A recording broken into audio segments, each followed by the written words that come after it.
Welcome to today's video, which is all about the details of immigration. Come on inside and find out more.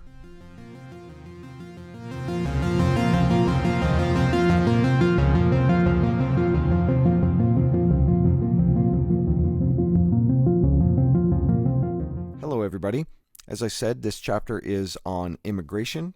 The chapter title officially is How Well Do Canada's Immigration Laws and Policies Respond to Immigration Issues? One thing that is good to note is the difference between a law and a policy, whereas a law is something passed in Parliament.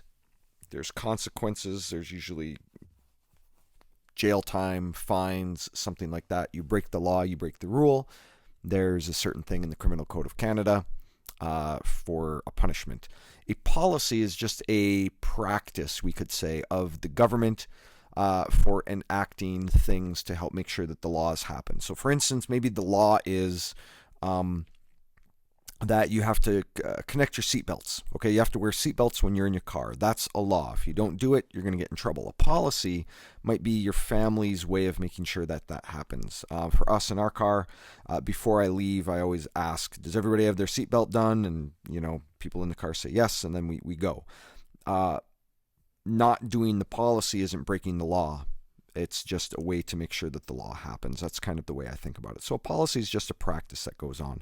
And we're looking at both of them for immigration to make sure that laws and policies are responding to immigration issues in Canada. That's what we're focusing on this chapter. Well, to define immigration specifically, we're talking about the process that people go through to establish homes and often citizenship in a country that is not their native country. You probably already know what immigration is anyway, but this makes sure that you have the definition on hand. There are three focus questions that will guide this chapter. The first section is all going to be the first video. It's probably the chunkiest part of the chapter. And then there are two other parts equally important to know about, but maybe won't take quite as long to go through. The first part is about the criteria that Canada uses when accepting immigrants and refugees. Then we're going to be looking in other videos at the other 2 points. How do the individual and collective rights of Canadians influence immigration laws and policies? And how do the provinces influence immigration laws and policies? Today in this video, we're just looking at the first one about the criteria used to accept immigrants and refugees. Well, what is that criteria?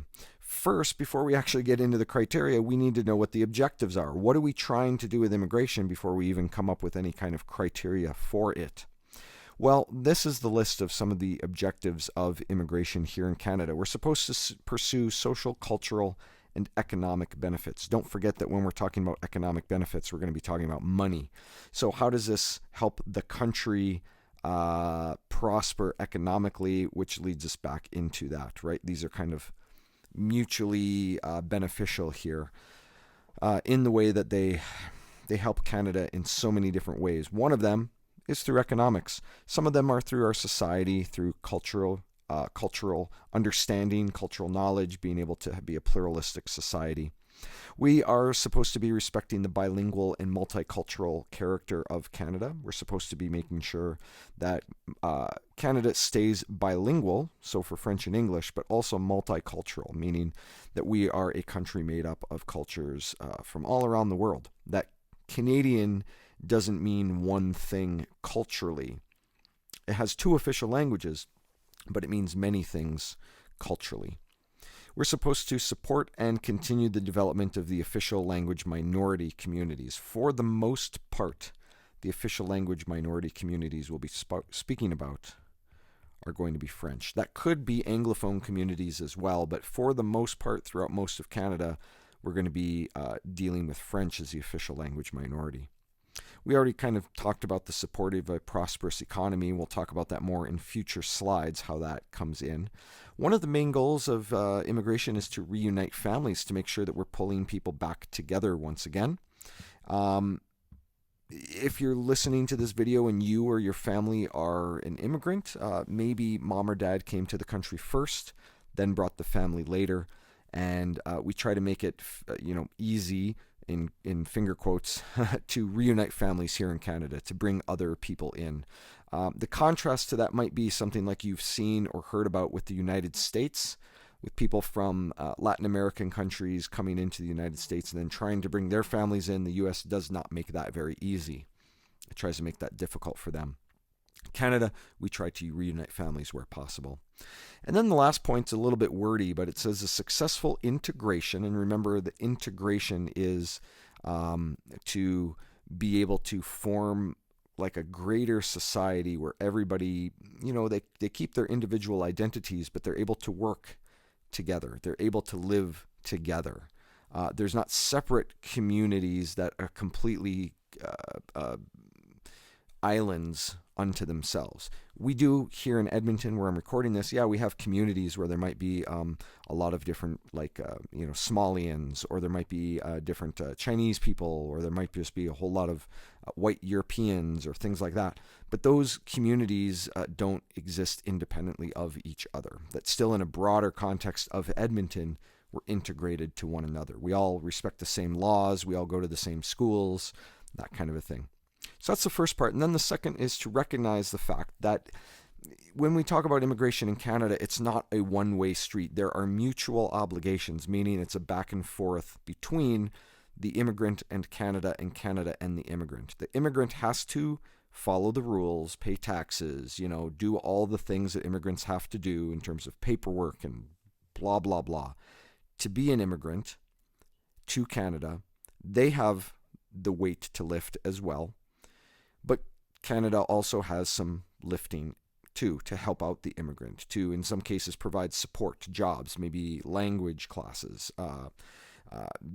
different kinds of things in different provinces depending on the situation. But both Canada and the immigrant have obligations and they have responsibilities in this relationship. So if those are our objectives, who are the immigrants coming in? What kind of people? Well, you're going to see that there's a bunch. Now, this from 2011 to 2016, these were the categories of immigration and the numbers applied to them. The numbers matter only in the fact that they provide us a reference to how big each category is. So your economic class of immigrants is always going to be the biggest class. It may not always be 60%, but it'll always be the biggest class. So the number isn't as important as the knowledge that this is the most of our immigration comes from economic class. These are people coming to Canada to make money, to go to university, to work, that kind of a thing. A lot of our families have come to Canada for that reason. Family is the next type of immigration. Here it says 27%, but it's going to be the next largest. And this is when people bring a family member in. So I was brought here into Canada as an immigrant, family class. My wife is Canadian. She brought me in here. So that's family class. A lot of the students that I teach are family class. Refugee class are people coming here to escape persecution, danger, war, unsafe living conditions, whatever it might be. They might come here as a refugee. So we've had Syrian refugees a lot here in Canada. We've had Ukrainian refugees during the Ukrainian-Russian war going on. Refugees in the past from places like Vietnam or the Congo. And these are people escaping a dangerous situation, whether it's dangerous politically or socially or just environmentally. They're escaping to get a new life. Those are going to be the refugees. And then the smallest class is just, we call it other, because they're not able to be categorized in any kind of other way. Now, one of the things about immigration is that with these different categories, we need them in order to fit our workforce needs. We need them in order to grow Canada. Now, this is it's a bit of an argument in terms of like why we need immigration. Hopefully I can make it on the video here. The information on the right here is just information about immigration to show you how important it is and how impactful it is on Canada. But on the left here, we're talking about meeting the workforce needs because our society has been built on immigration. Everything we have here in Canada really is because of immigration. And the economy works because of immigration and all these kinds of things. Now, they estimated that between 2005 and 2030, which is only a few years away now, the births in Canada will equal the number of deaths. That means that the number of kids that Canadians are having here in Canada is the same number of people that will die every year. That means then that the population stays stagnant or stays level. They're not increasing in population. Between 2011 and 2016, people entering the labor force will equal the number of people retiring, which means then that the workforce is not growing either. That is staying stagnant. Now, this is what that would look like for births and deaths. The numbers don't really matter here. I just kind of made things up to indicate the fact that by the time 2030 comes, we're going to have the same number of people being born as are dying. There's not going to be any kind of change or growth in those kinds of things. We're primarily looking at the end result right here. There's no change. It's the same thing. Okay? Which, you might say, who cares? What's the big deal? Well, let's take a look at it this way. Same numbers, but different kind of thinking. These are people entering the workforce, about 18 to maybe 25 years old. They're getting their job for the first time. And then people retiring from the workforce. They're getting old. They're retiring. Same kind of thing. There's stagnation. There's no growth here. Well, I want you to think when businesses can't grow, when they can't hire more people, when there's not larger populations to buy trucks and build houses and create new communities and shop at the grocery store, when everything is the same, it's not necessarily a terrible thing, but sameness in countries leads to bad things because of stuff like inflation. Cost of living is always going to go up. And if you have the same number of workers working at your business and you can't hire more people because there's not more people in the workforce, there's not enough people in Canada to create your job to be, more people at your business, your business is going to suffer because now the cost to make the things that you're making goes up. You might have to fire people. You might have to lay some people off. You're going to hurt business-wise.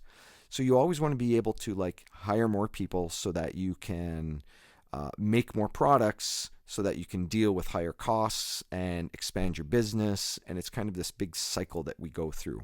So what we're seeing is that the number of jobs is going to keep going up.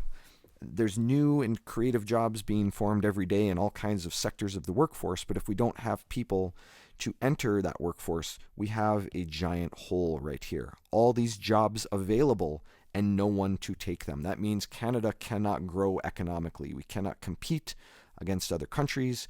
We lose potential money. We just cannot grow as a country.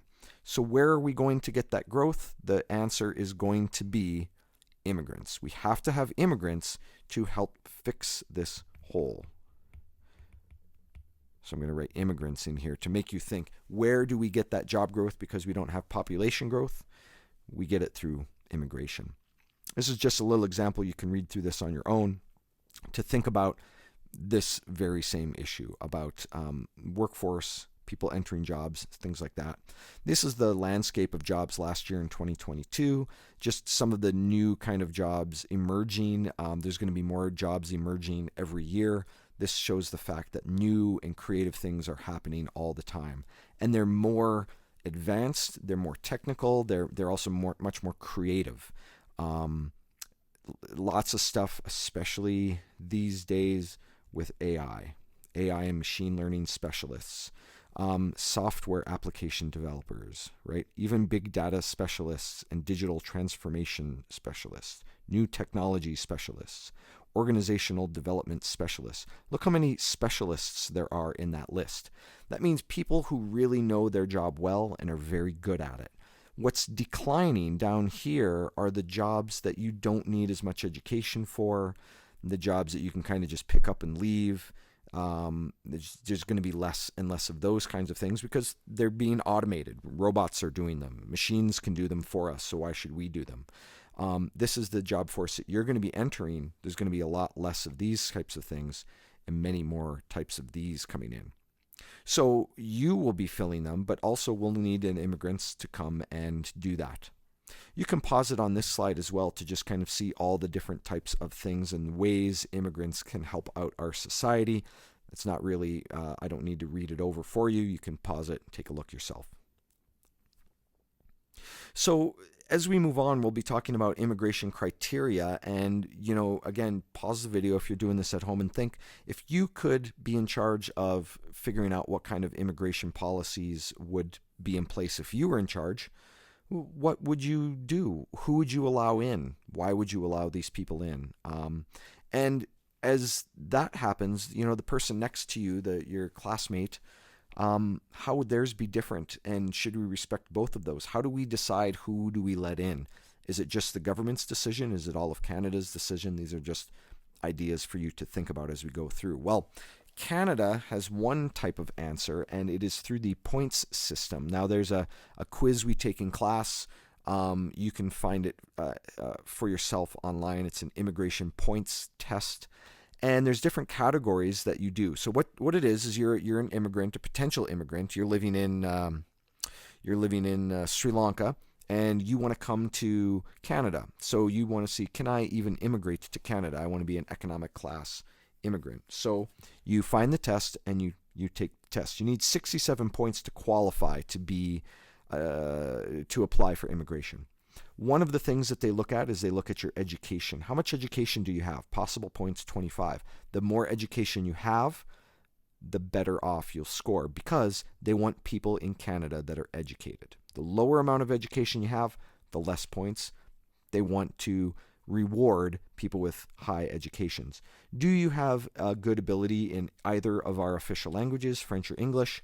If you do,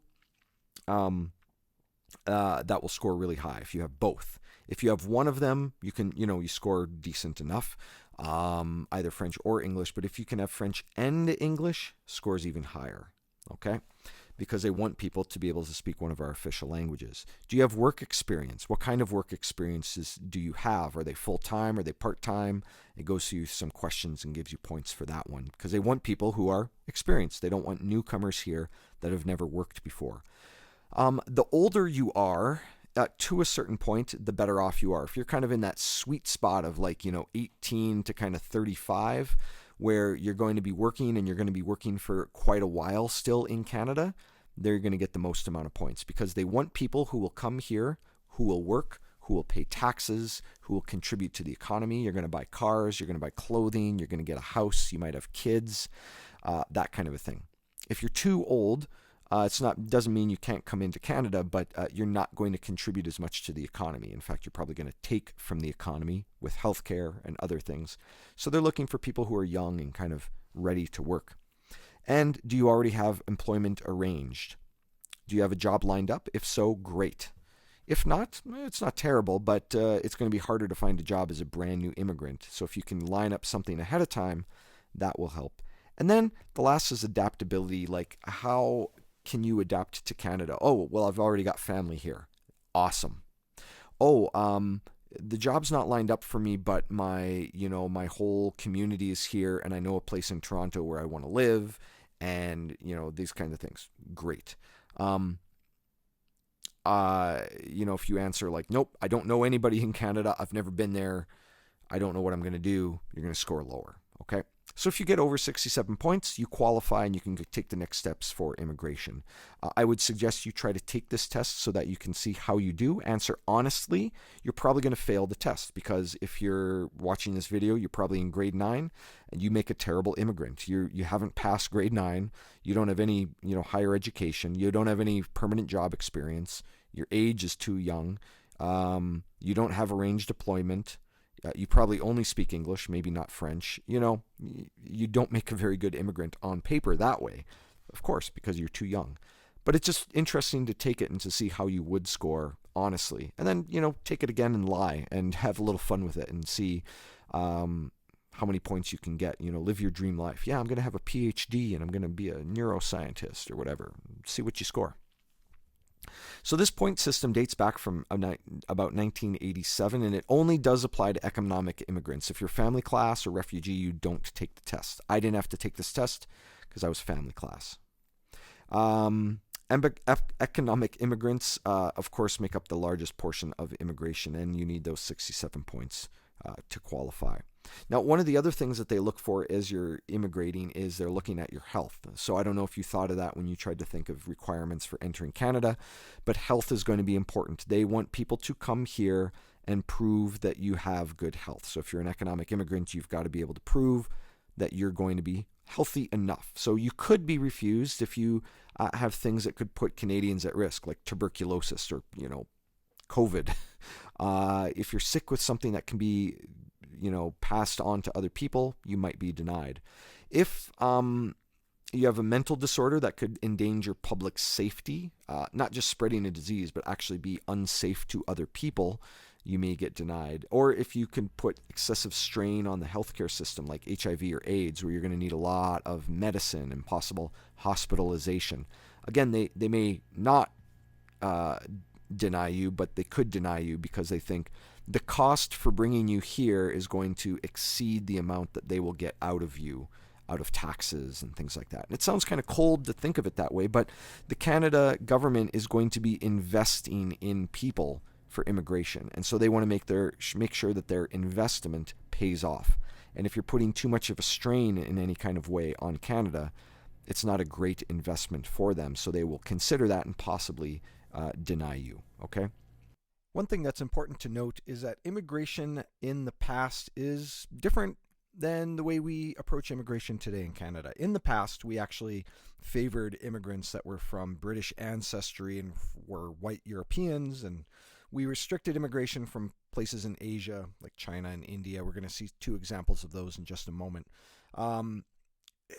We really didn't want Canada to be the multiracial and multicultural place that it is today. Well, today, on the other hand, over the last few decades, we've been switching that philosophy to one of more of an inclusive Canada. Today, no one is excluded because of the race that they are or their country of origin. We don't have any kind of stipulations on immigration regards of country these days. But like I said, in the past, we had some examples from India and Chinese immigration where we didn't want them in here. So this is long. I don't have to read through all of this, but I just want to show you that this is on page 173 in the book. And this is just a story of some Indian immigrants that were coming on a ship from Japan called the Komagatamaru. And the real short version here is that Canada allowed immigration from India, but they had to come directly from India without any stops. Well, if you take a look at a map, you'll realize that's a really long trek and very difficult to do without some kinds of stops along the way.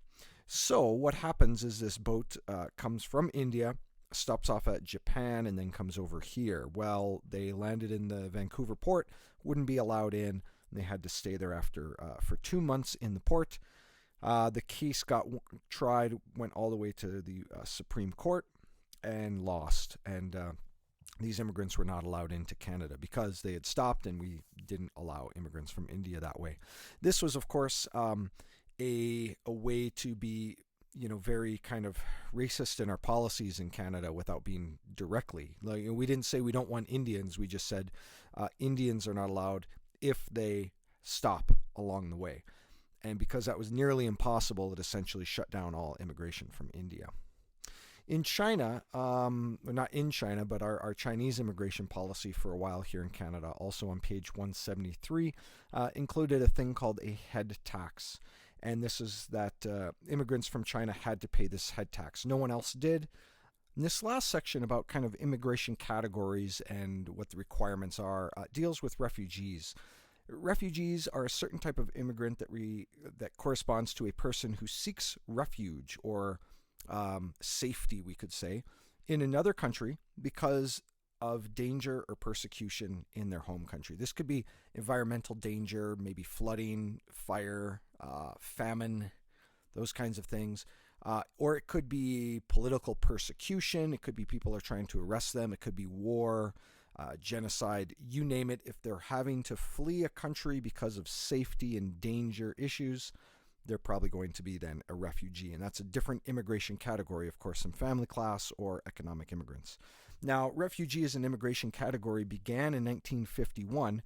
In the 1950s and 60s, we had it in as a response to specific world events. So let's say a country like had a massive flood, for instance, and people from that country had to flee and wanted to come to Canada, we would allow it under that certain circumstance. We just weren't allowing in refugees just flatly. However, that started to change. I think the idea of Canada started to change at the time. Our perspectives towards immigrants and who we were as Canada and Canadians and all that started to change in the 60s and the 70s more. And with Vietnam War closing down with the Americans and with the Vietnamese and all of that, we started to see a lot of Vietnamese immigration. You can see some on the picture on the right here. For instance, I don't know if that's all just specifically Vietnamese, but they show just immigrants coming in off of the sea. And we were getting a lot of people from Vietnam and from Southeast Asia in the late 70s and early 80s. And in 1976, we began accepting refugees just steadily, just as an immigration category, rather than crisis by crisis. So we didn't have to have a flood in your home country or a war necessarily. We always accept refugees at all times, and then they would request refugee status here. So the Immigration and Refugee Protection Act is some of the legislation. You need to be at least familiar with that name. You probably don't need to be an expert in it, but you do need to be familiar with this title. And what some of the objectives of this are to save lives and offer protection for people who are fleeing and in danger, to fulfill and affirm Canada's commitment to protect refugees, to grant fair consideration to people claiming persecution. And then this one, you have to realize we don't just allow in any person that comes saying they're a refugee. We kind of check their story. We make sure everything works. We make sure that they're safe people. We don't just blindly let in refugees here in this country.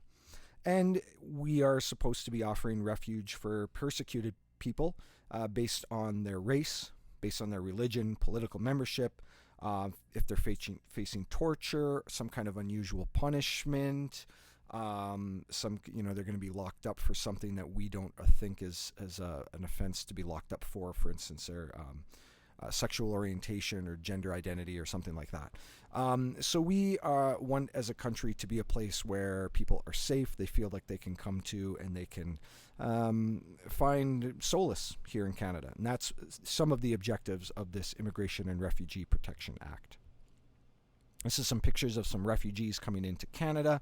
As you know, we've got a lot of Ukrainian immigrants, refugees, coming here recently because of the Ukraine war. We've had a lot of Syrians coming in over the past many years. Lots of refugees from many places. Very welcoming in Canada, and you can see Prime Minister Justin Trudeau here welcoming immigrants himself.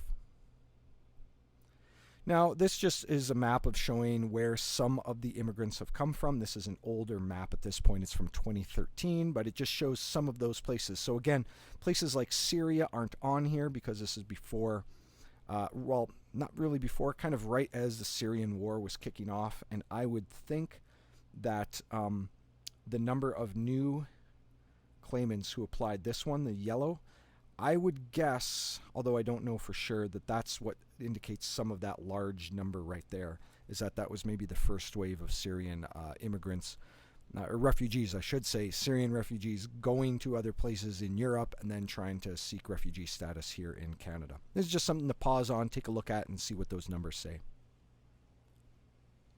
Now, one of the last things, this is a lot, so I just want to highlight a few things, and the rest you can take notes on yourself or study on your own. But when it comes to security, that's when often, when we're talking about immigration, security doesn't come up a lot. But when we're talking about refugees, security comes up a lot, especially in the United States, but even here in Canada. When we're speaking of refugees, people are concerned that we're going to let in bad folks. They're concerned that we're going to, through our immigration or refugee policies, let in people who are trying to sneak into Canada and do us harm. Well, in our old act in 1976, you can see that if we know that you've been involved with, overthrowing governments or, trying to cause harm to other people, if we know about those things, or we think that while you're in Canada you're going to try to do those, we didn't let you come in, which makes sense. We're not going to let in people who are going to do all kinds of harm to the world. I just want to point out that this was changed and updated into the Immigration and Refugee Protection Act, and this version of 2002 over here pretty much says the same thing but adds in the word terrorism. And I want you to note that date of 2002 here, right? This is just after 9/11 in the United States, and everybody's concerned about global terrorism all of a sudden. There's always been terrorists, there's always been terrorism, but after 9/11, things changed for everything. We saw that in some earlier chapters too. So pretty much it's the same, but this allows us to also add terrorism to the lists, and the people that we would be suspected of being terrorists.